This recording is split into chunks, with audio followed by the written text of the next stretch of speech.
I'd next like to welcome Professor Robert Maltz, who, after being the Director of Clinical Pharmacology, Head of the General Medical Unit and Clinical Dean at the Royal Melbourne Hospital, then went to Fiji, where he worked for a number of years and established the Masters of Medicine there and continues to be very involved in that. So thank you for coming to speak today. He'll be speaking about overseas training, fellowships and higher degree. Good, thank you very much. And after those previous two speakers, I'm not sure how much I can really add, in that I think Graham has covered a lot of the things that I couldn't cover, and in some ways he's a much better place to do it. And of course, I think what Jeff says there is extraordinarily wise and something we all need to take extraordinarily seriously. And I think that was really great, although I still wear black socks. And I can't grow hair like him, so. Anyway,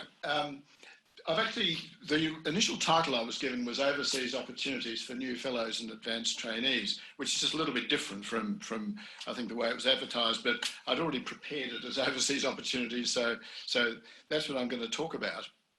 And this is sort of a bit of, seems to be, we have to sort of talk about ourselves to start with. And my own experience of overseas practice is in fact very limited. And so that's why I'm saying I think Graham in many ways is a better person to talk to about some of these opportunities than I am. Because until I was in my 50s, I really had very little overseas experience. I was an elective student in what was then the New Hebrides, now Vanuatu. I lived in the UK for 2.5 years when I did my postgraduate training. In my day, you had to do it all overseas. We had to get our BO, being overseas.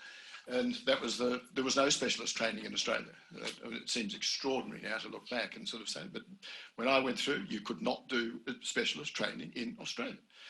You had to go overseas. And so I went to the UK, and that's where I trained, and I trained in clinical pharmacology, although we did do general medicine as well. And then I became an academic and a clinician at the Royal Melbourne Hospital, and as has been said, I was there for many years. I used to travel overseas. I went to as many conferences as I could, many perks as you can. And and I kept in contact with my colleagues from, we built up quite a big bank of colleagues at the postgraduate medical school. It was a very dynamic place in those days. And most of the people came from other countries, and we kept in touch with each other. So in that way, I sort of kept in touch, and I knew what was happening overseas, but I wasn't personally experiencing it. And then it was only when I was 54 in 1998, so you can do your arithmetic, I'm 74 now, that I was offered it. I did not seek it. I was offered it to become involved in Fiji to help them develop their Master of Medicine program. Because interestingly, they had exactly the same trouble as we'd had back in the 1970s when you couldn't do postgraduate training in Australia. We lost a lot of good people because we'd go overseas, but we wouldn't come back again. And so we were losing quite a lot of good people. So we developed our own postgraduate training. Well, 20 years later or 30, 40 years later, they were going through exactly the same thing. And so they wanted to establish their own postgraduate training so they wouldn't lose their best graduates all going overseas to get their overseas training and they're not coming back again. So I was asked to do it, and I went.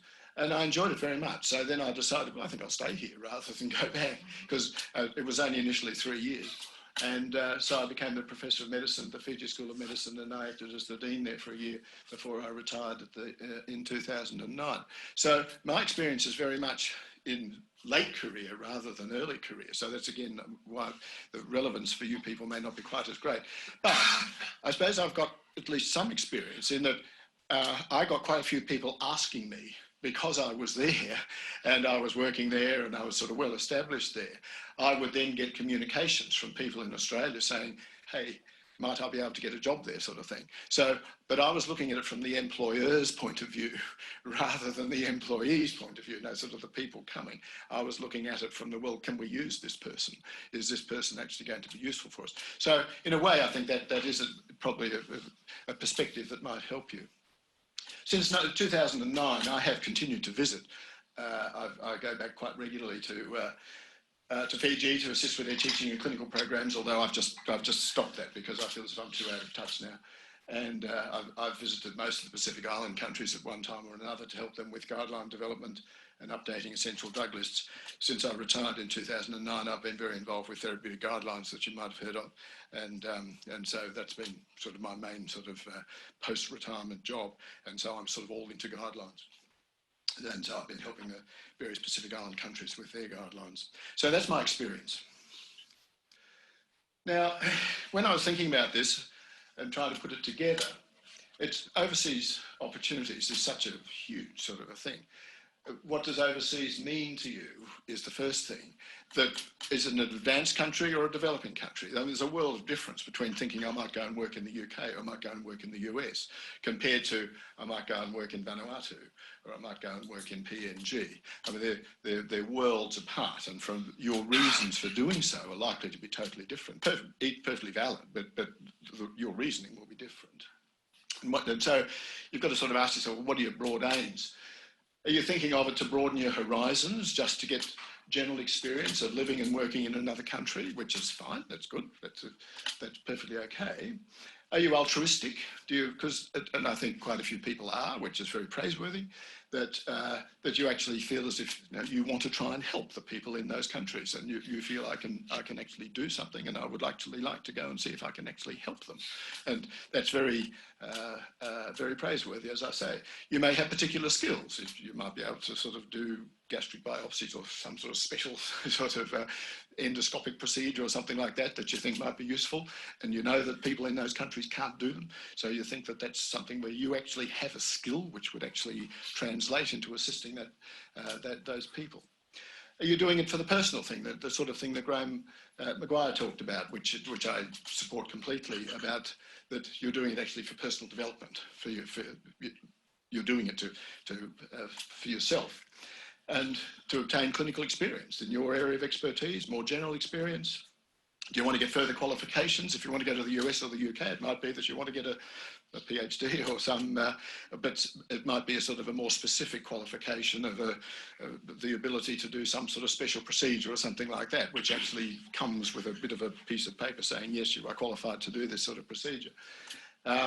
You're just not feeling ready to settle down, or is it a combination of all these factors? So, as I said, Graham Maguire talked about that reasonably better than I can, I think, but I would second what he said. I would